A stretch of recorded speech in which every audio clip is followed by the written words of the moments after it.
Hello motorcycle enthusiasts. Today I'll show you how to properly reassemble the carburetor of the Suzuki XF650. As always, I'll demonstrate this using one side as both sides are identical. So you'll be able to do it on the other side just as easily. First, let me show you. What tools do we need? We need a Phillips screwdriver in size PH2. We need flathead screwdrivers in various sizes. We need a small needle nose pliers. A strong flashlight is useful. An open-end wrench in size 8 millimeters. An open-end wrench in size 14 millimeters. A thin fuel hose, silicone spray, and of course, a suitable repair kit. I've linked it for you in the video description. Please definitely check the video description, because if more information about this carburetor comes up later, I'll add it there. And to answer the frequently asked question right away, tell me, do you earn anything from these repair kits? These links in the video description are affiliate links, and the cool thing is, if you click on this link and purchase this repair kit, you support the maintenance and expansion of this channel, and you also support a great shop with excellent reviews. Before we really get started, I want to check 3 channels for continuity, and they are these 2 down here. Here, air is directed to the nozzle holder of the main jet and the idle jet for the so-called pre-mixing. I simply do this with my thin fuel hose. That means I hold one end precisely here and blow into the other end. And then you can hear that the air is also passing through here, and of course you can feel it as well. And thirdly, I check the channel through which the fuel for the choke is drawn. This is it. Oh, I need to make sure I don't keep putting my fingers in front of it. There. Fantastic. Everything is clear, so the cleaning worked. Then we can get started. I'll start with the jets. This here is the nozzle holder of the main jet. The main jet is already screwed in but still loose.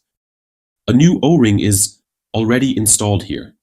And all assembly openings are sprayed with silicone spray to ensure everything slides smoothly. So I screw in the nozzle holder here.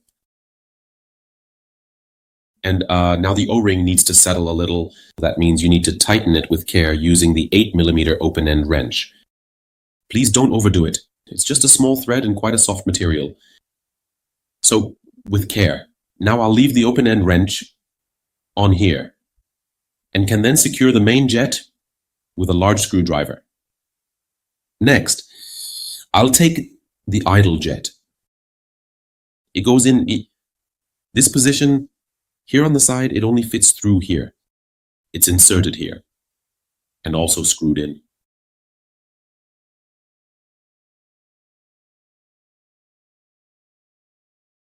So my gloves are making funny noises again.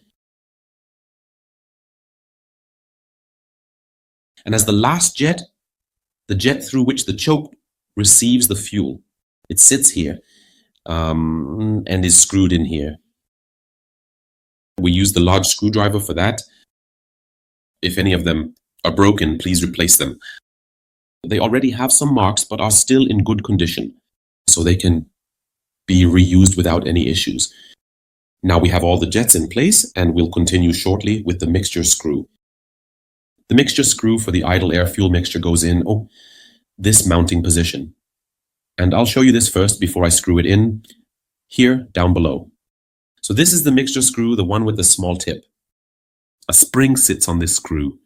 After the spring comes a washer, and then an O-ring. This is already the new O-ring from the assembly kit.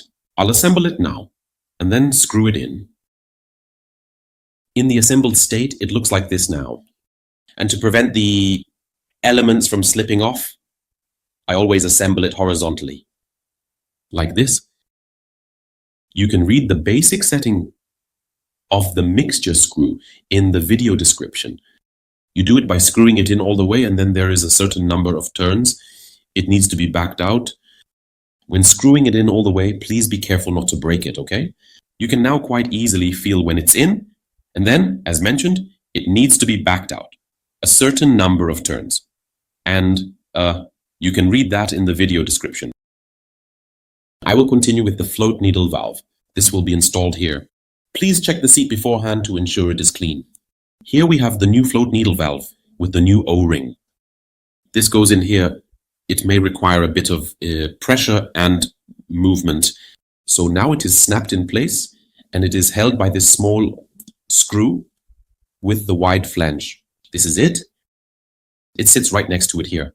There is a small screw hole for it here. And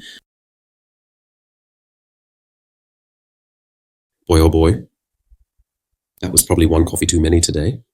Good. So this screw holds the float needle valve in position here. And next up is the float itself. The float has a small metal tab here. The float needle valve hangs on this tab.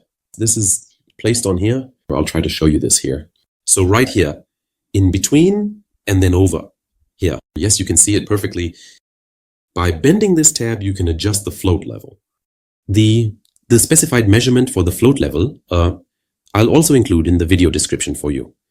Now let's make sure that the float needle valve slides into its inlet part here. So it needs to go in there. Done. And this small axle, which holds the float in place, must go into this designated formation up here, right? It fits exactly in there. I'll hold it a bit here. And it is held in place by this small. I'll take my hands away in a moment so you can see it. Exactly by this small Phillips screw that sits right next to it. And now I need to tighten it. And then the float is ready for use. There. Now you can turn the whole thing over again and check that everything moves smoothly here, that it moves properly. And then the lid of the float chamber can already be mounted. I've placed the new gasket here. Sometimes it happens that it doesn't want to stay in the groove on its own. It was a bit bent during transport, even though it was in the box. So I do it like this. Everything is now properly sprayed with silicone spray so that it can slide into the groove. And then I mount it by placing the carburetor onto the bowl. If I turn it over, it slips out. And if I press it down a little, I can see that this small gap all around, maybe we can take a closer look here, is even all around, right? If it were significantly larger somewhere there, yes, you can see it. If it were significantly larger somewhere, that would mean the gasket has gotten in between. But this is how it works. Mount 1, 2, 3, 4 Phillips screws, and then the lid is back on. So folks, let's continue with the slide. I want to install the needle jet now. And before that, I would like to say, my wife, who, by the way, does the great filming work here, and also edits the videos, just pointed out to me that I was speaking too fast. I'm sorry if you noticed it too, but I can explain. I'm hungry. That can happen sometimes. I want to eat something right away. So, this is the needle jet. It has to go in this order. There's a small steel washer, a nylon washer, and here the clip is mounted. And all of this has to go in the middle. There is an opening there. Yes, you can see it perfectly in the slide. That's where it needs to go. And now, this plastic element which holds everything in place, I've installed a new O-ring from the repair kit here. I hold it here with needle nose pliers and press it in here. It's seated in there. The O-ring sits in a groove, so to speak, and holds it in place. Exactly, it clicked, so you can hear it as well. And with that, the needle is locked in place here. I am now installing the slide. It only fits in one direction. That should also be quite easy. At the bottom, you need to make sure that the needle slides into the nozzle holder. of the main jet. And up here, we need to ensure that the diaphragm sits in the groove with the edge here. If the diaphragm has shrunk a bit because it was perhaps outside for too long, I will link you to a video now on how to solve this problem. I will continue here. Now the spring goes in here, and then the cover goes on. I lift this up a bit. Sometimes it works better. If you do it this way, I'll show you. 1 second. Like this. Like this. Okay. So the lid has here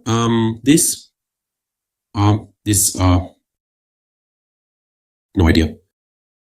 So once again, the spring has to go on here. I'll just leave it out. I don't know what this thing is called. The spring has to be threaded on here, and then the lid goes on top. The lid has 2 alignment pins here. Yes, so that it can't slip. And then the 2 Phillips screws go in here. And now it sits here properly. And if you had this off individually, you need to mount this little T-piece here first for the ventilation. So a bit tricky, but it works. Snap. Of course, always be careful with the membrane. Yes, and make sure that it sits correctly in its seat. There, insert these 2 screws. I'll do that now, and then we'll continue with the small membrane from the PVLS system. The PVLS system has a small membrane here, which sits up here on the lid in this groove. The PVLS system ensures that the engine doesn't choke. When the throttle is opened quickly, we're going to reassemble it here now. The membrane goes here first, then this small plastic disc with the nipple facing up. Oh, he said nipple. Then there's this small metal disc which fits precisely on top. Then the spring. The spring sits in here and has some space in the cover. It needs to go in there like this. And then the 2 screws can be mounted again. With that, this step is completed. So I'll briefly take my fingers away. This screw, screw them in, tighten them, and we'll continue with the choke. The last assembly is the choke. I have already sprayed the choke piston thoroughly with silicone spray, as well as the mounting opening. It will now be inserted here and screwed tight. I will first position it here with my finger. There's not a lot of space for tools here. There, as far as possible, manually. And now we need the 14mm open-end wrench. We need to make a little space here and, be a bit creative when positioning the tool. Maybe use needle nose pliers or whatever you have. Remember, this is just plastic. Please don't break it. There.